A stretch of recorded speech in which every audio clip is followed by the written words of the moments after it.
Assalamualaikum warahmatullahi wabarakatuh.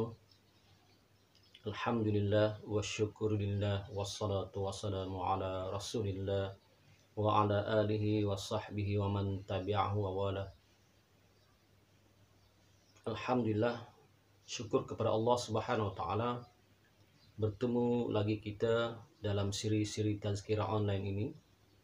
Alhamdulillah, sekarang kita sudah berada di bulan Syawal, yaitu 1 Syawal, dan kita pun telah alhamdulillah meraihkan Hari Raya Aidil Fitri bersama keluarga dan juga jiran-jiran kita. Alhamdulillah. Tuan-tuan yang dikasihi sekalian, dalam sebulan Ramadan yang lalu kita telah berpuasa penuh. Alhamdulillah, syukur kepada Allah Subhanahu wa taala. Itu satu anugerah dari Allah Subhanahu wa taala, yaitu kita telah selesai melaksanakan ibadah fardu Ramadan yang diwajibkan kepada kita. Yang mana penghujung bulan Ramadan ini seperti mana yang Allah kehendaki ialah la'allakum tattaqun, supaya kita semua menjadi orang-orang yang bertakwa. Alhamdulillah, mudah-mudahan di sepanjang bulan Ramadan baru-baru ini kita telah melaksanakan segala ibadah-ibadah yang telah diwajibkan dan difardukan kepada kita, seperti fardu sembahyang dan fardu puasa Ramadan. Tuan-tuan yang dikasihi sekalian, ada puasa lagi mengiringi. Ada puasa lagi mengiringi puasa Ramadan yang fardu itu. Tapi puasa yang mengiringi puasa Ramadan ini adalah hukumnya cuma sunat muakkad. Apa yang saya maksudkan ialah puasa sunat Syawal. Ya, puasa sunat Syawal di bulan Syawal. Ini disebut dalam hadis Nabi Muhammad sallallahu alaihi wasallam. Kata Nabi dalam hadis sahih riwayat Imam Muslim, "Man shama Ramadan thumma atba'ah sittan min Syawal kana kasiyamid dahr." Ya. Kata Nabi, barang siapa yang berpuasa Ramadan kemudian berpuasa 6 hari di bulan Syawal, maka ia berpuasa seperti setahun. Kata Nabi, barang siapa yang berpuasa Ramadan kemudian dia berpuasa lagi 6 hari di bulan Syawal, maka seolah-olah dia berpuasa seperti setahun. Subhanallah, ya. Kita telah berpuasa fardu Ramadan sebulan, ditambah lagi dengan puasa sunat Syawal, maka dapat pahala seperti berpuasa setahun lamanya, ya. 12 bulan. Subhanallah. Ini satu dikatakan jugalah sebagai busrah ilallah, daripada Allah kepada kita sebagai orang Islam, yang mana Allah beri kita pahala yang banyak, ya. Bukan setakat pahala yang kita lakukan di bulan Ramadan, bahkan di bulan Syawal ini pun kita disunatkan berpuasa Syawal. Tuan-tuan, apa hukumnya puasa sunat di bulan Syawal ini? Kata ulama, hukumnya adalah sunat muakkad. Ya, sunat muakkad, yakni sunat yang sangat dituntut kepada kita. Jadi apakah puasa sunat Syawal ini kita berpuasa berturut-turut ataupun boleh diselang-seli? Ya. Kata ulama, boleh. Boleh kita berpuasa selang-seli ataupun tidak semestinya berturut-turut, ya.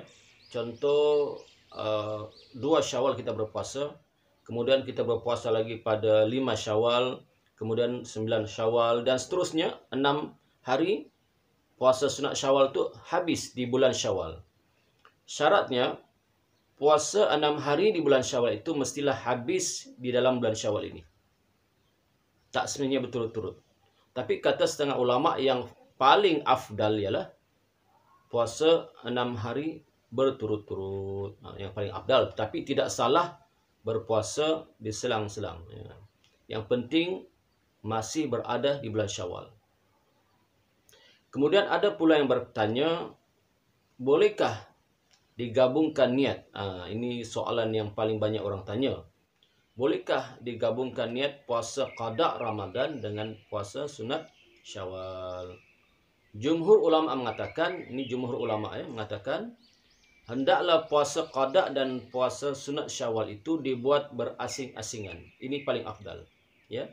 Hendaklah puasa qada Ramadan yang kita tinggalkan itu dalam bulan Ramadan dengan puasa sunat dibuat secara berasing-asingan. Ini paling afdal. Tapi kata ulama yang lain disebut dalam kitab Tuhfah karangan Syekh Ibnu Hajar, kemudian kitab Nihayah karangan Imam Ramli mengatakan boleh. Boleh juga disatukan puasa qada dengan puasa sunat Syawal. Maknanya begini, kalau kita tertinggal, contohlah ya sebagai kiasan contoh untuk mudah paham, dalam bulan Ramadan yang baru-baru ini kita tertinggal puasa Ramadan selama 6 hari. Maka puasa Ramadan selama 6 hari itu kita qada di bulan Syawal ini. Jadi kata ulama, bila kita qada puasa Ramadan yang tertinggal di bulan Syawal ini selama 6 hari, contohlah kita tertinggal 6 hari bulan Ramadan, kita qada 6 hari, maka otomatik kita dapat pahala puasa sunat Syawal. Otomatik kita qada puasa Ramadan, kita qada di bulan Syawal ini, maka otomatik kita dapat pahala seperti berpuasa sunat Syawal. Ini kelebihannya. Jadi tidak salah kata ulama, ya, tidak salah. Kita eloklah bagi mereka yang tertinggal puasa Ramadan, eloklah dia qada di bulan Syawal ni. Elok. Tak kira laki-laki atau wanita, tapi kebanyakannya wanita kerana masalah uzur, kedatangan haid dan sebagainya, elok mereka qada di bulan Syawal ni. Kenapa? Kerana bila mereka qada di bulan Syawal, mereka terus pasang niat untuk puasa sunat, otomatik mereka qada puasa fardu Ramadan di bulan Syawal, otomatik mereka dapat pahala sunat puasa di bulan Syawal. Jadi cara berniatnya macam mana? Cara berniatnya, aku berniat melakukan puasa qada Ramadan. Aku berniat melakukan puasa qada Ramadan esok hari serta puasa sunat Syawal kerana Allah Ta'ala. Ini niat. Boleh dalam bahasa Melayu, lafaz niat pun boleh. Aku berniat, sahaja aku berniat melakukan puasa qada Ramadan esok hari serta puasa sunat Syawal kerana Allah Ta'ala, maka otomatik dapat pahala sunat puasa di bulan Syawal.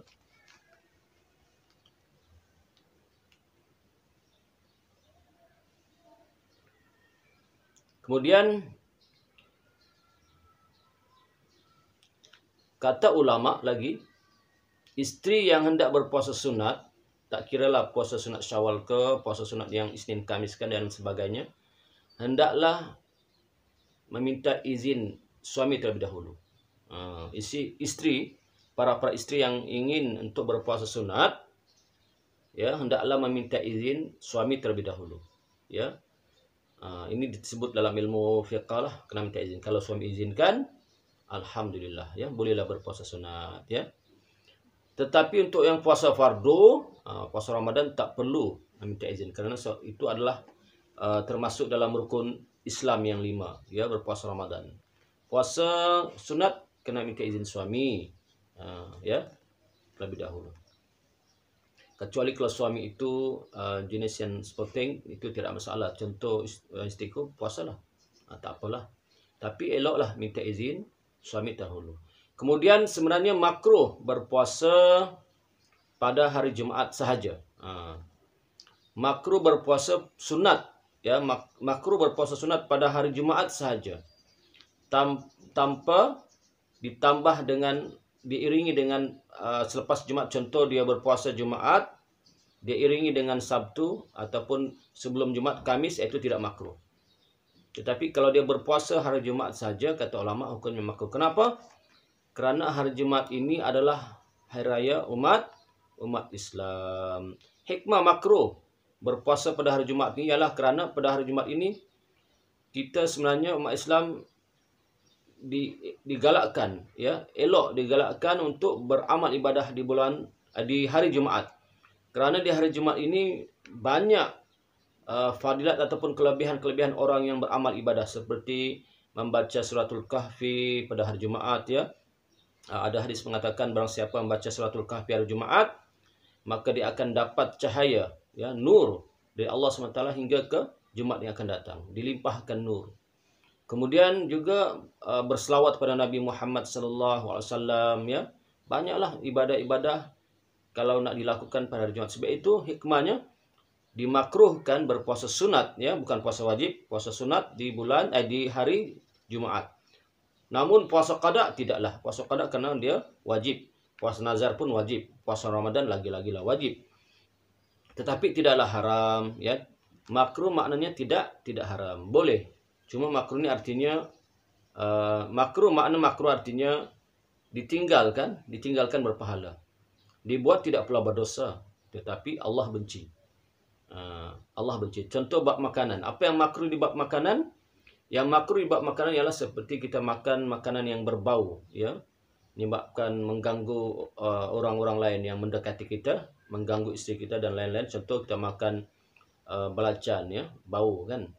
Makan jering, makan bawang yang berlebihan yang menyebabkan bau mulut, maka hukumnya makruh. Ditinggalkan berpahala. Tapi dibuat tidak pula berdosa. Tetapi kata ulama, Allah benci saja. Ya, kerana makruh. Jadi elok tinggalkan. Makruh artinya eloklah kita tinggalkan kerana dapat pahala.